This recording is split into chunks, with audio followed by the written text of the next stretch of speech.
I have written about an encounter with a young woman in an airport who, while sitting across from me, had read a message from her telephone and became terribly upset, and about my ensuing struggle whether to reach out, to ask if she needed help, or to inconspicuously keep my head low, closed to the obvious distress of a fellow human being. I confess, in retelling that event, I did not tell the truth in its entirety. I thought the additional information would cloud the message, the lesson of connecting and embracing the emotions and circumstances swirling about the lives around us. I wanted to be clear about the impact of that encounter, and I thought additional details would make it too hard to explain. However, when my friend was sharing his thoughtful reaction to my original essay, I offhandedly added, "Well, that wasn't exactly everything that occurred. There was more, but I didn't think it was important." Upon sharing the whole span of circumstances, the unedited facts as they unfolded, he exploded. "Not important," he said. "That changes everything about the story. You have to write about why you didn't include everything, and then include it." He went on to chastise me about being 100% honest, not holding back, not editing or judging potential responses or reactions. He commanded the truth to flow from my authentic thoughts and feelings, whatever they were, raw, unkempt, imperfect, even embarrassing, without cleansing or sanitation. He wanted me to tell the truth, as that is what you, the listener, the reader of this book, are expecting by entrusting these few moments with me. Just as movies help to reveal something that is true about us, it might also prove that we are more alike than we know or care to admit. He wanted a ship with all its imperfect barnacles and rust exposed, while I was presenting my sanitized version, a gleaming good ship lollipop. Here is where the story left off. I saw the young woman, college fresh, absent any worldly suspicion that is inoculated into most who live beyond 2 decades. She was upset, head bowed, quietly crying over a message she had just read. I debated the merits or perversiveness of a stranger, an older man, approaching this woman.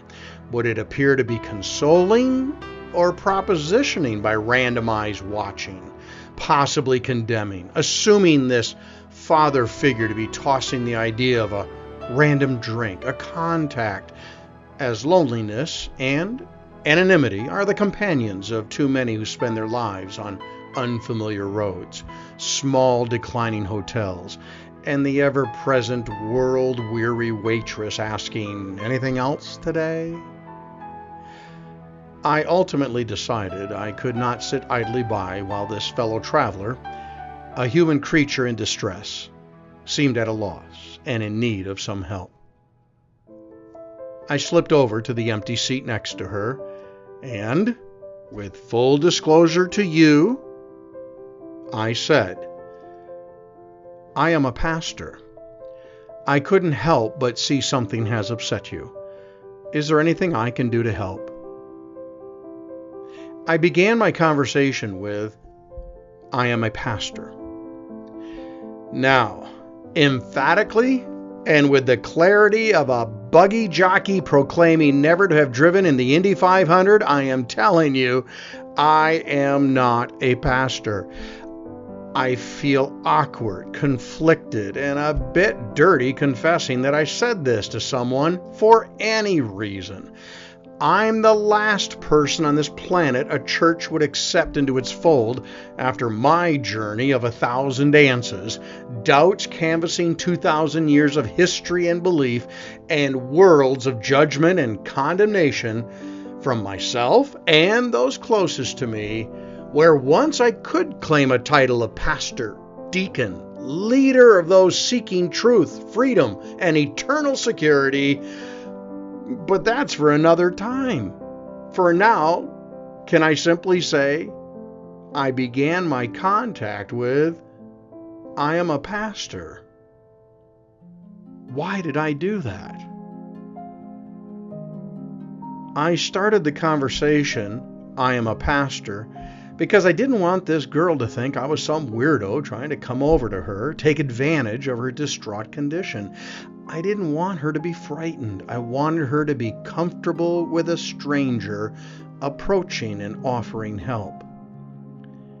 In that unplanned, spontaneous split second, I blurted, I am a pastor, thinking that title and that generally accepted position of trust would immediately indicate that I didn't have any untoward intentions. I said this for one purpose, to convey to her, I'm an okay person in your moment of pain. You don't have to think or feel any insecurity because of me. Right now, just endure your agony. It's all right. I'm all right. I said this for her benefit, not mine. Yet afterward, I felt immense guilt at taking on and proclaiming myself a title of pastor. I performed a quick confession to any God listening and said, I'm sorry. I did not intend to tread on your territory. I am not a pastor. I know that. I'm just a dumb schmuck who wanted to help this girl. I'm sorry. As if a bolt of lightning would sear my eternal soul if I did not admit my fraud, I made my sacrifice and confession. Did I need to say I was a pastor? I thought it was the most efficient and productive conveyance from weird stranger to trusted person without distracting her with long, confounding explanations from the painful experience she unexpectedly found herself. My friend, having heard the full story, made the case that because I did claim an unbestowed title, it better proved that in fact and practice, this was the work of a pastor. You are a pastor! You don't want to admit it, he cried out. I'd hate to be a conspirator in this ruse, from some misplaced token bow to empathy or ego. My true and honorable intention was not to deceive, rather to comfort, give respite, and offer peace in the midst of great personal trauma. If that is the work of a properly decreed pastor, I'll accept that, without adhering to all the other nonsense. I wasn't about to offer a divine plan in the midst of this tragedy, nor lay at her feet platitudes of, do not be dismayed, followed with, fear not, all is going according to a higher plan for your life that just happened to result in the death of your innocent 3-year-old nephew. I wasn't about to give her my definition of theology, a set of untestable hypotheses, unconstrained by logic or reason, that explains everything as a divine mystery. The truth of the matter is, life sometimes sucks in unexplainable and infuriating ways.